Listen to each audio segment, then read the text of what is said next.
बिस्मिल्लाहिर्रहमानिर्रहीम। अस्सलामुअलैकुम। मुअज़्ज़ज़ सामीन, आज हम आपको जिस वाक़े के बारे में बताएंगे वो है फ़िरऔन की बांदी मिशाता, जिन्होंने इस्लाम कबूल कर लिया था और फिर फ़िरऔन जैसे ज़ालिम और जाबिर बादशाह के जुल्म सितम के बावजूद कलमा कुफ्र अदा ना किया। आइए हम अपनी वीडियो का आगाज़ करते हैं।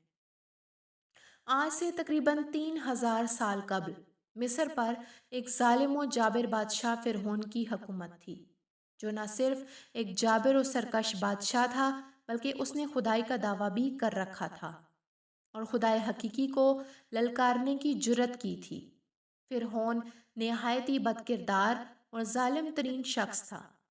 फ़िरऔन ने अपनी रिहाया को हुक्म दिया था कि वो उसके आगे सजदा करें, और जो कोई भी उसे सजदा करने से इनकार करता वो उस पर जुल्म सितम के पहाड़ तोड़ देता, यहाँ तक कि उसे कत्ल करवा देता। उस ज़माने में अल्लाह ने अपने सच्चे पैगंबर हज़रत मूसा अलैहिस्सलाम को मबूस किया, जिन्होंने बनी इसराइल को अल्लाह की तरफ दावत दी और उन्हें झूठे खुदा की इबादत से पास आने की हदायत की। फ़िरऔन के महल में मौजूद एक खातून ने मूसा अलैहिस्सलाम के दीन को कबूल कर लिया। इस खातून का नाम मशाता था, जो फ़िरऔन के महल में खादिमा थी। फ़िरऔन ने इसे अपनी बेटी की खिदमत और काम काज करने पर मामूर किया था। मुअज़्ज़ज़ सामीन, अगर आपको हमारी इस्लामिक वीडियोस पसंद आ रही हैं तो हमारे चैनल को सब्सक्राइब करें और बेल आइकन को प्रेस करें, ताकि हमारी आने वाली वीडियोस आप तक पहुंचती रहें। एक दिन का वाक़या है कि वो खादिमा फ़िरऔन की बेटी के बालों में कंघी कर रही थी। कंघी करते हुए उसके हाथों से इत्तफ़ाक़न कंघी घिर पड़ी। वो उठाने लगी तो बेसाख्ता उसकी ज़बान से बिस्मिल्लाह निकल गया। उस पर शहजादी ने कहा, तुमने आज अजीब कलमा बोला है। रब तो मेरे बाप फ़िरऔन है, तो फिर तुमने ये किसका नाम लिया? उसने जवाब दिया, फ़िरऔन रब नहीं है, बल्कि रब वो अल्लाह है जो मुझे और तुझे और ख़ुद फ़िरऔन को रोज़ी देता है। कहा, अच्छा, तो क्या तू मेरे बाप के सिवा किसी और को अपना रब मानती है? उसने जवाब दिया, मेरा, तेरा और तेरे बाप सबका रब अल्लाह है। शहजादी ने इस बात की इत्तला अपने बाप को दे दी। वो निहायत ही गज़बनाक हुआ और उसने बांदी को अपने दरबार में बुलाया। जब वो हाजिर हुई तो फ़िरऔन ने पूछा, क्या तूने मेरे सिवा किसी और को रब मान लिया है? खादिमा ने साफ कह दिया कि मैं तुम्हें खुदा नहीं मान सकती। मेरा और तेरा रब अल्लाह ही है, जो बुलंदियों और बुजुर्गी वाला है। ये जवाब सुनकर फ़िरऔन हैरत ज़दा रह गया। उसे इतनी इस्तकामत और जुर्रत भरे जवाब की उम्मीद ना थी। फ़िरऔन ने सोचा, इस औरत को ऐसी इबरतनाक सज़ा देनी चाहिए कि इस तरह की जुर्रत दोबारा कोई भी ना कर सके। उसे पता था ये औरत अपने बच्चों से बेइंतहा मोहब्बत रखती है। लिहाजा फ़िरऔन ने खादिमा के बच्चों को उस दरबार में बुलाने का हुक्म दिया। फिर फ़िरऔन ने सिपाहियों को हुक्म दिया कि एक बड़ी देग में तेल खौलाया जाए।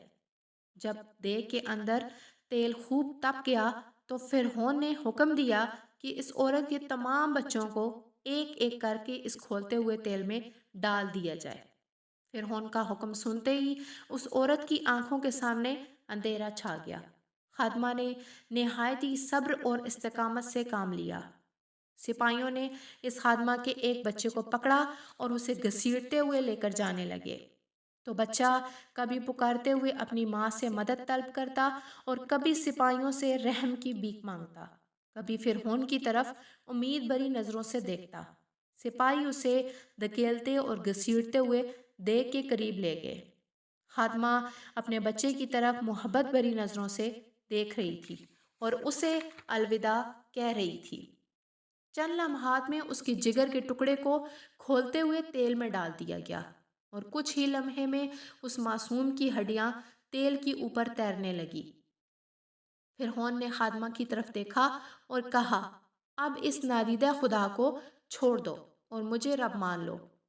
खातून ने नफरत भरी नज़रों से फ़िरऔन की तरफ देखा और उसे खुदा तस्लीम करने से इनकार कर दिया। فرعون اس کی ثابت قدمی اور ہمت کو دیکھ کر حیران رہ گیا۔ تھوڑی دیر میں اس کے دوسرے بچوں کو بھی تیل میں ڈال دیا گیا اور انہیں بھی ہلاک کر دیا گیا۔ اب سپاہی اس خاتون کے چھوٹے بچے کی طرف بڑھے جو شیر خوار اور معصوم تھا۔ جب سپاہیوں نے اس بچے کو چھینا تو بچے نے زور سے چیخ ماری۔ ماں کا کلیجہ منہ کو آ گیا اور اسے ضبط نہ رہا۔ وہ زمین پر گر پڑی اور زاروں قطار رونے لگی۔ وہ عظمت والا لا شریک خدا اس عورت پر گزرنے والی قیامت سے خوب واقف تھا، لہٰذا اللہ تعالیٰ کی طرف سے ایک معجزہ ظاہر ہوا۔ وہ شیر خوار بچہ جو ابھی بول بھی نہ سکتا تھا، اس کی زبان میں بولنے کی قوت آ گئی۔ دربار میں بچہ بول اٹھا، میری ماں، تو حق پر ہے، بے شک دنیا کی سزا آخرت کے عذاب کے مقابلے میں بہت ہلکی ہے۔ فرعون کے دربار میں موجود لوگ اس بچے کی آواز سن کر حیرت زدہ رہ گئے، لیکن ان کے دلوں پر کفر کے تالے پھر بھی نہ کھلے۔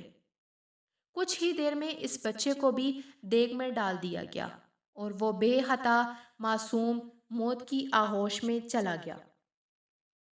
اپنے تمام بچوں کو اپنی آنکھوں کے سامنے فرعون کے ظلم کی بھیڑ چڑھتے ہوئے دیکھنے کے بعد اس خادمہ کا دل پھٹ پڑا تھا۔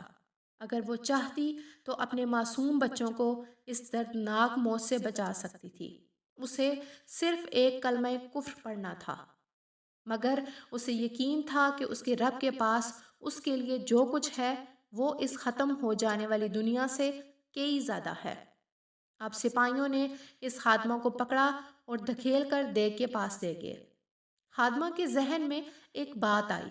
اس نے سپاہیوں کی طرف دیکھ کر کہا، رکو، میری ایک درخواست ہے۔ یہ سن کر فرعون کو کچھ امید پیدا ہو گئی۔ فرعون نے کہا، ہاں بتاؤ، کیا خواہش ہے؟ عورت نے کہا، تم میری اور میرے بچوں کی ہڈیاں ایک ساتھ جمع کر کے ایک جگہ دفن کر دینا۔ پھر اس نے اپنی آنکھیں بند کر لی اور اسے بھی دیگ کے اندر پھینک دیا گیا۔ اس واقعے کے 2000 سال بعد حضور صلی اللہ علیہ وآلہ وسلم اس دنیا میں تشریف لائے۔ آپ صلی اللہ علیہ وآلہ وسلم کو ایک رات معراج کے سفر پر لے جایا گیا۔ معراج کی رات جب نبی کریم صلی اللہ علیہ وآلہ وسلم براق پر سوار ہو کر بیت المقدس پہنچے تو آپ کو مصر کی طرف سے خوشبو آنے لگی۔ آپ صلی اللہ علیہ وآلہ وسلم نے حضرت جبرائیل علیہ السلام سے پوچھا کہ یہ کتنی اچھی خوشبو آ رہی ہے۔ حضرت جبرائیل علیہ السلام نے عرض کیا کہ یا رسول اللہ، فرعون کی ایک باندی تھی جس نے ایمان کی خاطر اپنے آپ کو اور اپنے بچوں کی جانوں کا سودا کیا تھا۔ اس کی اور اس کے بچوں کی ہڈیوں کو جہاں دفن کیا گیا تھا، جس دن انہیں دفن کیا گیا تھا، اس دن سے لے کر آج تک یہ خوشبو آ رہی ہے اور یہ قیامت تک آتی رہے گی۔ معزز سامعین، بے شک ہم خوش قسمت ہیں کہ اللہ تعالیٰ نے ہمیں ایمان کی دولت سے نوازا ہے، جس ایمان کو پانے کے لیے لوگوں نے اپنی اور اپنی اولادوں کی جانوں کے نذرانے پیش کر دیے، جبکہ ہمیں کتنی آسانی کے ساتھ یہ دین مل گیا۔